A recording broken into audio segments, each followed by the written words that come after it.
Hi everyone, welcome back to another video from Wake&Tech.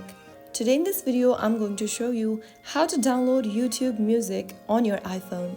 First of all, launch open your App Store on your iOS device and also make sure that your device is connected to a stable internet.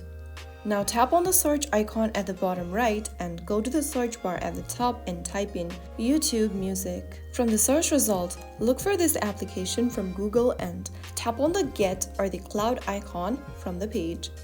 If you are downloading the app for the first time on your iOS, you will need to authenticate with your Face ID, Touch ID or your Apple ID password. After waiting for a couple of minutes, your application download process will be finished. Once it's done, click on Open, and there you have successfully downloaded and installed YouTube Music on your iOS. You can now continue logging in with your Google account and you'll be good to go. If you found the video helpful, don't forget to like, share and subscribe to the channel.